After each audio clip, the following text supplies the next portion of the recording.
आज भी पंचीवट में। देखिए, एक होता है रास, एक होता है महारास। जैसे एक होता है कीर्तन, दूसरा होता है महासंकीर्तन। तो जब मुख्य पार्षद जैसे संकीर्तन जैसे चैतन्य महाप्रभु श्रीनिवास आचार्य के आंगन में करते थे, कुछ चुने हुए पार्षद के साथ में कीर्तन करते थे, उसमें बाहर के लोगों को प्रवेश नहीं था। जानते हैं, पता है आपको? नहीं पता होगा। तो मायापुर अब जाएंगे, जब मायापुर जाएंगे तो नित्यानंद प्रभु के नित्यानंद जो ये उनके आंगन में, श्रीनिवास आंगन में भगवान नित्य रात को 8-8 घंटा तक कीर्तन नित्य चलता था। उसमें मुख्य पार्षद केवल रहते थे, बाहरी लोग को उसमें प्रवेश नहीं था। अगर कोई बाहर के लोग प्रवेश करे तो भगवान की लीला रुक जाती है, भगवान जान जाते कोई ना कोई बाहर जाएंगे। तो उसी प्रकार से मुख्य पार्षद के साथ में हुआ। और दूसरा होता है महासंकीर्तन, जो भगवान ने काजी को दंड देने के लिए सबको लेकर के संकीर्तन किया। उसी प्रकार रास दो प्रकार के, एक रास, एक महारास। तो रास भगवान जब करते हैं तो मुख्य गोपियों के साथ में रास करते हैं। मुंसीबट, जीवन, सेवा कुंज इत्यादि अनेकों स्थान है। जो महारास हुआ है वो चंद्र सरोवर पे हुआ, शरद पूर्णिमा के दिन, जिसमें ब्रह्मा जी के एक रात्रि तक हुआ। तो भगवान गोपीनाथ हैं, इसका ओरिजिनल जो सब नाम करौली में है, मधु पंडित के सेवनीय विग्रह है ये। तो मधु पंडित के द्वारा ये सेवनीय विग्रह थे। अब हम जो दर्शन करेंगे वो राधा रमन जी का दर्शन करेंगे। आपने देखा होगा सारे मंदिर के विराजमान हुआ है, टूटा फूटा आपको मंदिर मिलेगा, औरंगजेब थोड़ा था। पर अभी हम जो राधा रमन जी के दर्शन करेंगे, उनका मंदिर टूटा भी नहीं है और साक्षात विग्रह भी हैं। वो विग्रह भी वृंदावन में ही है, मतलब यहीं पर है, वो गए नहीं। क्योंकि बहुत सारे कारण हैं कि राधा रमन जी का मंदिर है, मतलब अंदर कोपशम है, ऐसा लगता है घर है, वो मंदिर पता नहीं चलता है। इसलिए जो तोड़ रहा था ना औरंगजेब, उसको पता नहीं चला कि ये मंदिर भी यहाँ पर है। तो जैसे 6 गोस्वामी हमारे 6 आचार्य हुए, रूप सनातन, रघुनाथ भट्ट, रघुनाथ दास, जीव गोस्वामी, गोपाल भट्ट गोस्वामी। इस 6 गोस्वामी से गोपाल भट्ट गोस्वामी जो थे, उनको भगवान श्री चैतन्य महाप्रभु के पास है कुछ शालिग्राम शिला थे। तो शालिग्राम शिला को सेवा करके, और वे सन्यासी लोग का तो झोपड़ी भी नहीं था, अपने साथ में रखते थे या तो किसी वृक्ष में लटका देते थे, है ना, और फिर अपना नित्य कार्य करके फिर से ले लेते थे। जब अशुद्ध अवस्था में है तो फिर वृक्ष में लटका दिए झोरी को, फिर से शुद्ध हो गए, फिर से पहन लिए। तो उस टाइम पे दिल्ली से बड़े बड़े व्यापारी लोग आते थे कभी फेस्टिवल पे कि आपकी जो विग्रह है उनके लिए क्या कपड़ा है, आप कपड़ा ले लो मेरे से, कुछ सेवा ले लो, कुछ ज्वेलरी ले लो। तो नरसिंह चतुर्दशी का दिन था। कौन सा?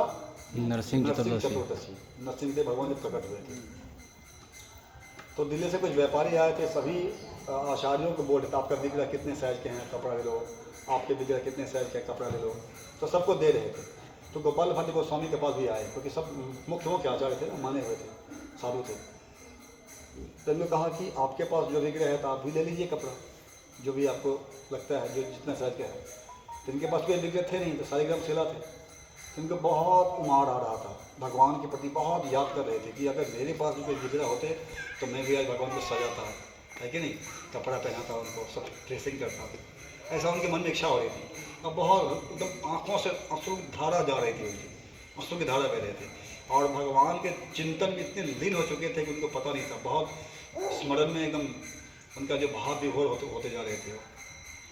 तो भगवान को अपने भक्तों के लिए कुछ भी करते हैं, है कि नहीं।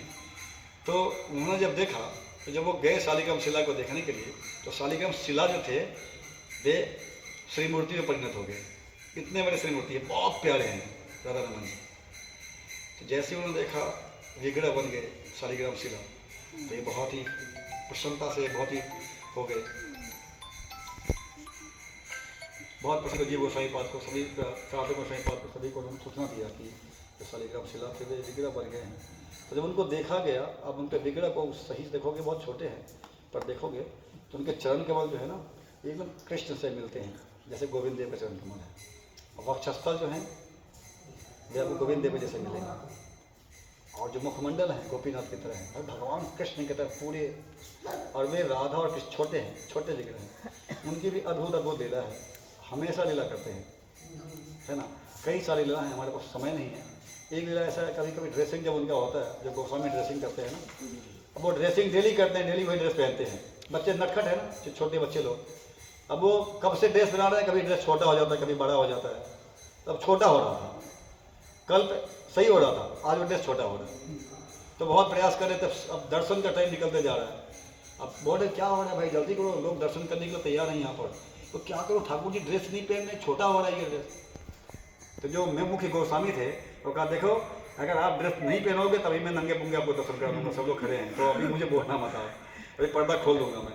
जैसे उन्होंने कहा वैसे ड्रेस वैसे फिट हो गया उनका, है ना। ऐसे कभी आप देखोगे ड्रेस में, कभी उनका जब आप देखोगे ना, कभी उनके दांत दिखाई देंगे आपको, ये हंसते हुए 2 दांत, कभी के ड्रेसिंग में दांत दिखाई नहीं देंगे आपको, तो बंद रहते हैं, अनेकों लीला करते हैं, है ना। तो गोपाल भट्ट गोस्वामी के द्वारा वो प्रकट उधर ही, गोपाल भट्ट गोस्वामी का समाधि स्थल भी उधर ही है, और जहाँ प्रकट हुए हैं वो भी उधर ही है, जहाँ प्रकट हुए थे जिस स्थान से। तो हम वहाँ भी जाकर दर्शन होगा तो मौका मिले करेंगे। गोपाल भट्ट गोस्वामी का समाधि स्थल भी, जिनके कृपा करने के लिए भगवान स्वयं जो शालिग्राम शिला थे वो विग्रह परिणत हो गए। तो बहुत ही खूबसूरत विग्रह है, हम जाकर दर्शन करेंगे, उसके बाद पकड़ा मिल जाएंगे। श्री राधा रमन जी की जय।